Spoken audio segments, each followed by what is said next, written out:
mi nombre es Julia Elena Ibáñez y vamos continuando con los videos de contabilizaciones. Vamos a presentar un video a través del cual aprenderemos a hacer el registro de capital para una sociedad anónima y su respectivo balance de apertura, es decir, cómo lo reconocería en un estado financiero solo al momento del inicio de la empresa.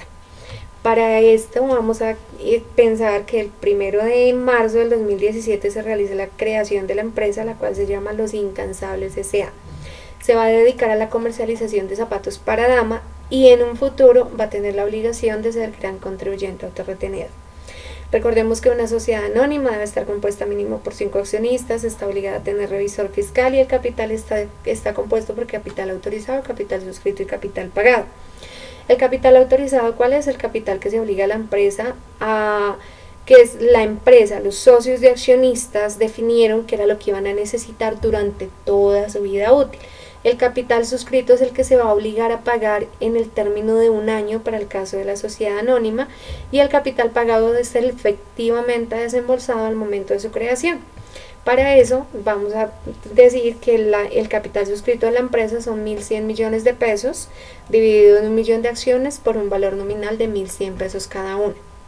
De este capital autorizado se va a suscribir 660 millones de pesos y a su vez se va a dividir en 5 accionistas quienes van a cancelar el 100% de ese capital autorizado, es decir, se autoriza 660 millones de pesos y en el momento de su creación cada uno de los accionistas va a hacer su aporte de 132 millones de pesos y va a completar el capital suscrito de 660 millones de pesos. ¿De qué forma van a realizar el aporte cada uno de los accionistas? Juan Andrés Pérez va a cancelar en cheque, Diego Sánchez Rodríguez también en cheque, Mariana Roa en cheque, Sara Sofía en cheque, Sebastián Cruz Álvarez en cheque. Procedemos aquí en un Excel, ya lo tengo contabilizado para que el video pues no salga tan largo, a identificar cómo sería la afectación en la contabilidad. Recordemos 2 cosas importantes que en la contabilidad pues tengo que definir a qué cuenta voy a afectar, sea en el débito o sea en el crédito, pero al final de cada registro débito y crédito la suma de débitos debe sumar el mismo valor en los créditos y eso se llama principio de partida doble, que recordemos que la partida doble ¿qué es?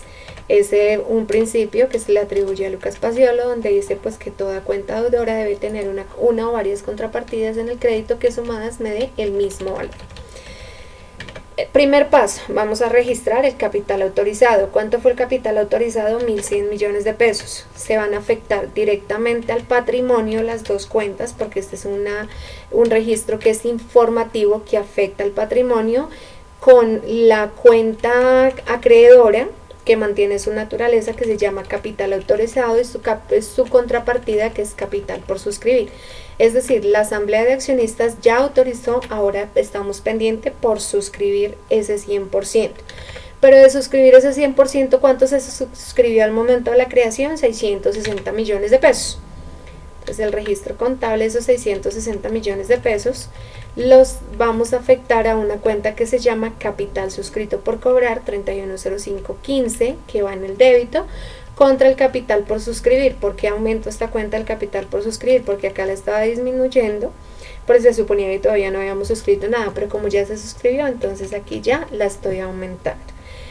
Cada uno de los accionistas dijimos que iba a hacer el pago a través de un cheque, 120.000 acciones y cada acción vale 1.100 pesos, o sea que equivale a 132 millones de pesos por cada uno de los accionistas. ¿Cuál es el registro contable? Si el señor Juan Andrés Pérez entregó un cheque a la empresa, le debemos de hacer un recibo de caja. ¿Por qué un recibo de caja? Porque es el documento que está soportando el ingreso de dinero a la empresa. Este recibo de caja va a afectar la caja general en el débito, es decir, la va a aumentar porque es una cuenta de naturaleza deudora. Quiere decir que aumenta en el debe, disminuye en el haber. Y la contrapartida va a ser un aumento en esta cuenta, la 310515, que es la cuenta de capital que se llama capital suscrito por cobrar. Aquí en este registro, en la nota de contabilidad, quedaron 660 millones por cobrar, pero ya el accionista número 1 pagó 132 millones de pesos. En el caso del señor Diego Sánchez Rodríguez, pasa exactamente lo mismo. Aquí lo que nos cambia es que ya no es el recibo de caja número 1, sino el recibo de caja número 2.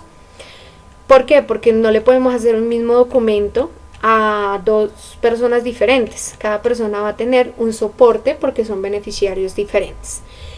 El concepto se va a mantener, solamente que cambia el nombre del accionista y lo mismo, aumenta la caja en 132, aumenta el patrimonio. Y así sucesivamente con los 5 accionistas. Y podemos ver en este pequeño asiento de los registros compuestos de todo el día, pues la suma de débitos y créditos me da el mismo valor. Aquí, ¿qué fue lo que hice? En primera parte reconocí el capital, esta parte que es el capital autorizado, 1.100 millones de pesos. Posteriormente se hizo el registro del capital suscrito, 660 millones de pesos. Y por último hicimos el registro del capital. Este se llama el capital, en el caso de la caja, el capital pagado, es decir, cada uno de los aportes que realizaron los socios y accionistas. Como segunda medida voy a realizar acá un pequeño filtro en el cual voy a mirar más o menos cuáles fueron las cuentas contables que se manejaron. Entonces, si se puede observar, la primera cuenta contable que se manejó se llamó caja general y la suma de la caja general nos da 660 millones de pesos. ¿Para qué necesito eso? Si recordamos, lo primero que dijimos que era que íbamos a abordar en este tema fue el registro de capital de la sociedad anónima. Ya hicimos el registro, ya contabilizamos el aporte, el capital autorizado, el capital suscrito y el capital pagado. Ahora, ¿qué vamos a realizar? Vamos a colocar esa información en un pequeño balance de apertura. Entonces, en este balance de apertura, ya lo tengo acá elaborado, vamos a colocar los datos generales de la empresa. ¿Cuáles son esos datos que serían mi encabezado de este estado financiero? ¿Cómo se llama la empresa? ¿Cuál es el NID? ¿Qué nombre de estado financiero estoy haciendo? ¿Con qué fecha? Y cómo lo voy a representar a nivel de moneda. Si lo tuvieran miles de pesos acá, ¿qué coloco? Pues no coloco pesos, sino miles de pesos. Si lo tuviera en euros, pues coloco euros. Si lo tuviera en yenes, coloco yenes. Acá debo de informarle a la persona que va a ver este estado financiero en qué moneda se lo estoy representando. Entonces, la suma de la caja, la suma de los 5 aportes en la caja, lo podemos ver, nos da 660 millones de pesos. Entonces, en mi esquema del estado financiero, la primera parte es el encabezado y la segunda parte es el contenido. El contenido es donde distribuyo lo que es el activo, el pasivo y el patrimonio. En este caso, el activo, en la caja hace parte del activo corriente de una cuenta que se llama efectivo de equivalentes de efectivo, que la denomina así la norma internacional, y yo lo quise detallar un poquito más, dije caja general o efectivo caja.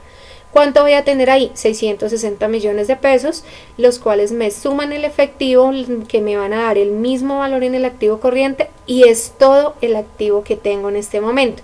¿Por qué no tengo más activos? Porque dentro de la presentación que acabamos de ver nos dijeron que la forma de pago de cada uno de los aportes fue a través de un cheque, es decir, cada socio giró 132 millones de pesos a la empresa.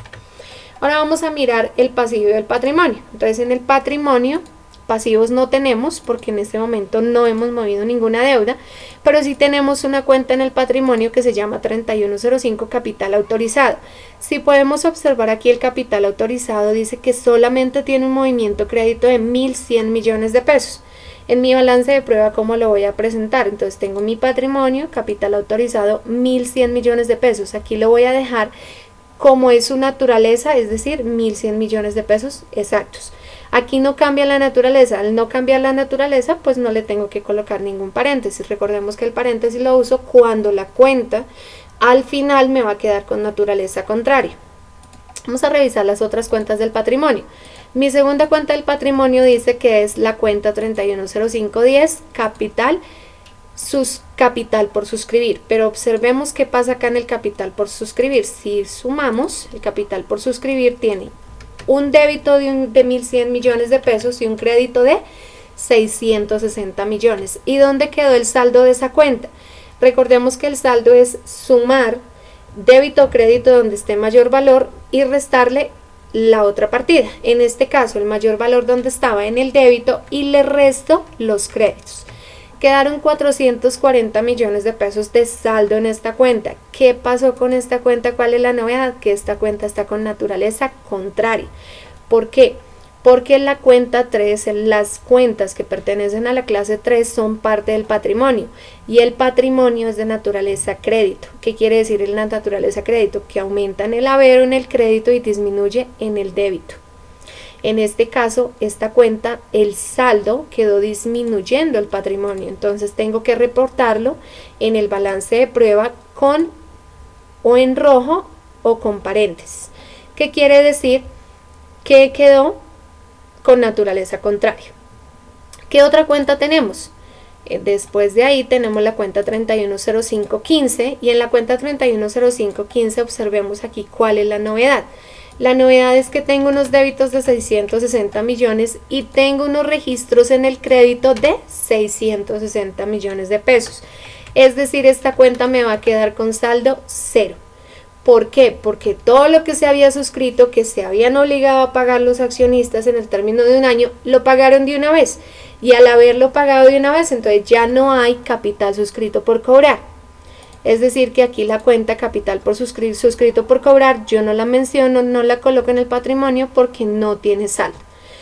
Tomando las cuentas que sí tienen saldo en el patrimonio, que tenemos un capital autorizado de 1.100 millones de pesos, un capital por suscribir que disminuye el patrimonio de 440 millones de pesos, lo que da un total de capital de 660 millones de pesos.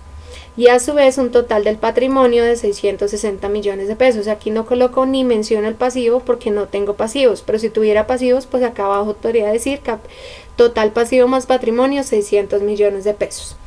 Recordemos que la ecuación contable, ¿qué nos dice? La ecuación contable dice la suma del activo debe ser igual a la suma del pasivo más el patrimonio. En este caso estamos cumpliendo con esta ecuación.